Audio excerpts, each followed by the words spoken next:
और तीसरा है वॉरहेड कैरी करके ये फिदाइनी अटैक जैसे होता है, कामिकाजी काबिलियत ये रखता है। Right sir. और जहाँ तक आप कह रहे हैं कि ये एयरक्राफ्ट कैरियर को क्या इसमें एट्रिशन या डैमेज कर सकता है, बिल्कुल राइट कर सर। सकता है। लेकिन right sir. Specific aircraft carrier एक छोटा मोटा 10 फुट बाय 10 फुट या 4 फुट बाय 4 फुट नहीं है।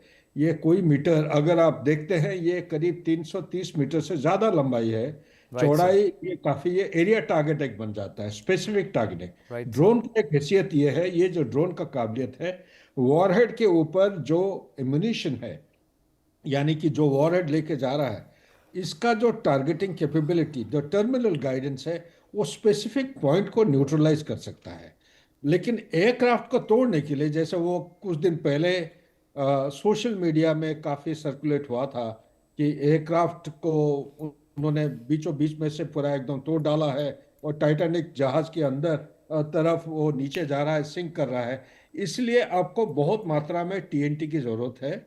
और एक वॉरहेड से इस तरफ तोड़ना एक एयरक्राफ्ट को कैरियर को, ये ना के बराबर है। सिर्फ मेरे दिमाग में एक चीज है, क्योंकि जब तक धुआं, वो कहते हैं ना कि नो स्मोक विदाउट फायर, अगर इस किस्म की सोच विचार है ईरानियों के दिमाग के अंदर, तो सिर्फ एक न्यूक्लियर केपेबल वॉरहेड इस किस्म की डिस्ट्रक्शन करा सकता है।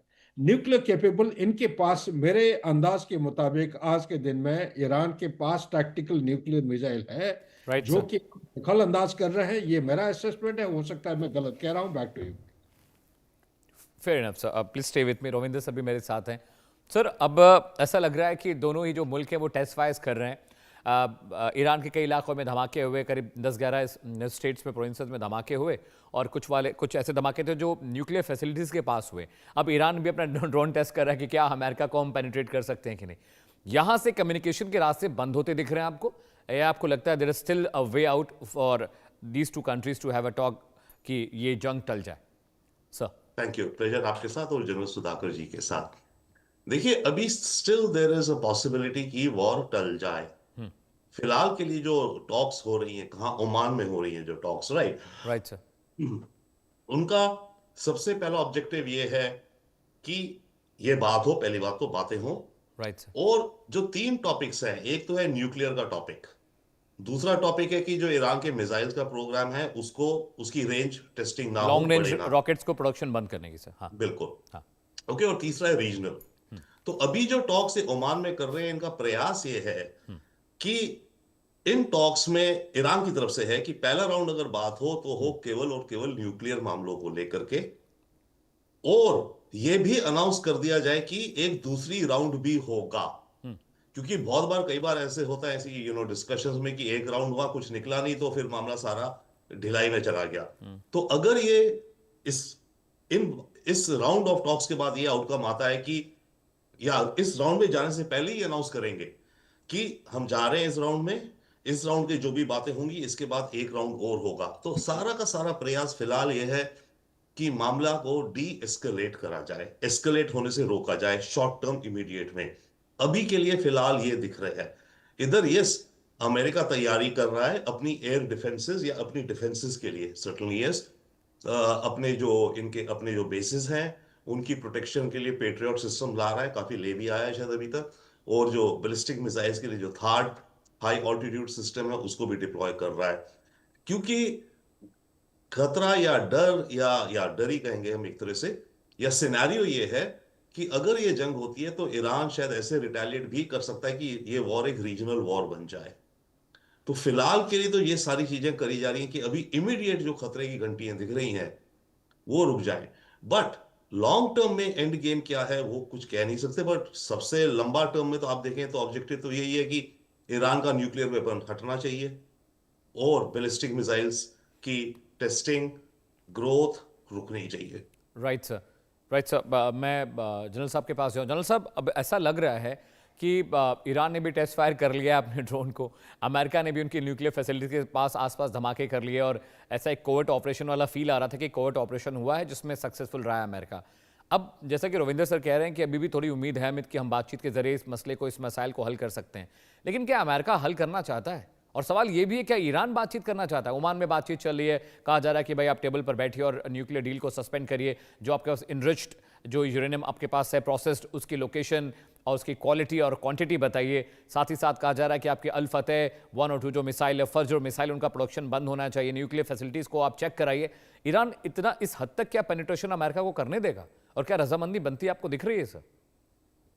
बहुत बढ़िया। एक it's a brilliant question you have asked. मैं without meaning to contradict Robin या यू, मैं थोड़ा दूसरा किस्म के एक पर्सपेक्टिव देना चाहता हूँ। Right sir. लड़ाई कोई नहीं चाह रहा है, right sir. Except for Netanyahu. Netanyahu चाह रहा है कि लड़ाई चलते रहे, और उसको मालूम है कि ईरान को ना डिस्ट्रॉय कर सकता है, ना दबा सकता है।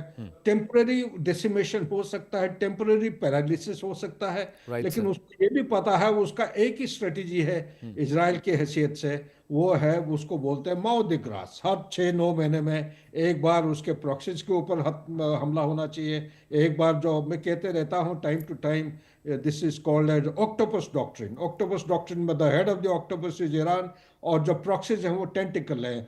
आपके हुतीज हैं, हमाज हैं, हिजबुल्ला हैं, और चौथा जो है कोई बात नहीं करता है, वो हदील अल साइब है, जो कि सीरिया और इराक के ऊपर बिछे हुए हैं, और छोटे मोटे टुकड़े मिलिशिया ग्रुप्स हैं। सो राइट ये सर। एक तो हो गया नेतान्याहू। दूसरा है अमेरिका क्यों नहीं चाह रहा है। अमेरिका दिखा रहा है कि वो चाह रहा है, लेकिन अंदर अंदर से उसको पता है उसका डोमेस्टिक कॉन्स्टिट्यूएंसी। कोई भी देश अगर हमला करता है, बहुत सारे कारण होते हैं। आज के दिन में एक सुपर पावर होने के नाते इसके डोमेस्टिक कॉन्स्टिट्यूएंसी में काफी दबाव बढ़ते जा रहा है डोनाल्ड ट्रंप के खिलाफ। आप वेनेजुएला की बात करिए, आप टैरिफ पे बात करिए, आप हैंडलिंग ऑफ इमिग्रेंट्स, जो आइस के जो अटैक कर रहे हैं सिविलियंस को, अमेरिकन सिटीजन के ऊपर जो अटैक राइट हुआ सर। है। इसी तरह आप देखते रहेंगे उसका जो मिडनाइट जो शटडाउन ऑफ द गवर्नमेंट, वो जो बिल पास हुआ है, वो देखिए उसकी क्या है। उसके रिपब्लिकन जो प्रोविंसेस है उसके इलेक्शन हुए हैं 2-3, जहां पे Democrats have come back with thumping majority, और आने वाले समय में 25 वैकेंसी खाली हो रहे हैं। Seats are falling vacant in Senate. 25 में से 9 है जो कि डेमोक्रेट। डर ये है कहीं ये रिपब्लिकन का जो डोमिनेंस था वो धीरे धीरे डेमोक्रेट्स के ऊपर चला जाए। इसी तरह बहुत सारे पहलू हैं। Supreme court has not given the verdict on the tariff till now, लेकिन क्वाइटली ये खबर आ रहा है इनफॉर्मल सोर्सेस से कि इस बार वो कोई खुले आम इन कैमरा के सामने, मीडिया के सामने कोई जजमेंट नहीं देने जा रहे हैं। This is a silent attack against the personality, against the personality of Donald Trump. He has been told indirectly or right directly, sir. you need to shut up. So under these circumstances, America भी नहीं चाहेगा, जितना मेरा अंदाज मैं कह रहा हूँ। ईरान इसलिए नहीं चाह रहा है बिकॉज ईरान इज वांटिंग कि बाय डिप्लोमेसी एंड डायलॉग इस बात को सुलझा जाए। क्योंकि चाहे आप कितने भी दबाव डालें, चाहे वो कितना भी एश्योरेंस लें, मैं जितना समझता हूँ ईरान को, मेरे विचार के मुताबिक ये न्यूक्लियर एनरिच्ड जो यूरेनियम है, ये इधर उधर कहानी सुनाते रहेंगे, लेकिन कभी उसको क्लोज नहीं दिखाएंगे करेंगे। नहीं। Fair enough sir. बस that's it, back to you. So please stay with me, sir. Ravindra sir, जो डॉक्ट्रिन की जिस बात कर रहे हैं जनरल साहब और जो बातें वो बता रहे हैं, अब जब कोई मुल्क जंग में नहीं जाना चाहता है तो हमने बहुत सारे एग्जाम्पल देते हैं, जैसे पाकिस्तान और भारत के एग्जाम्पल देखिए।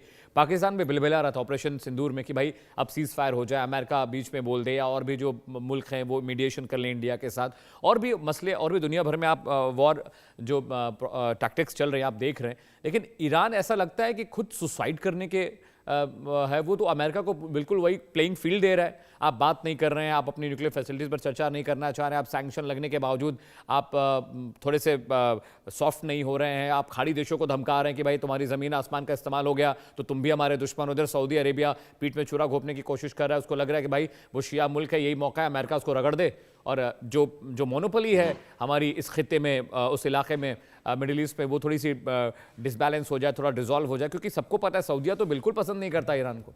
अब मजबूरी है, एक ही हिस्से में रहते हैं दोनों मुल्क, तो ऐसा तो नहीं कि सर ये जो जिद चल रही है और जो ये गुस्सा है ये खा जाए इस मुल्क को।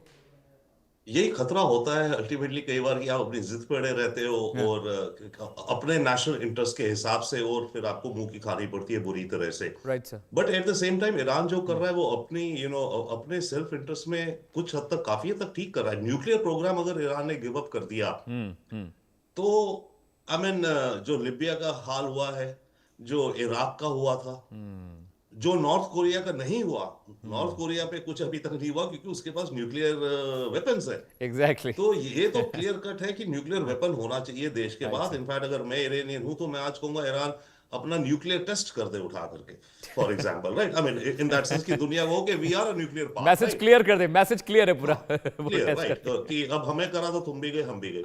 राइट तो सर। वो बिग पिक्चर है। And I agree with general Sudhakar कि ये जो चल रहा है यहाँ पर, the one who wants it the most is Israel and Netanyahu.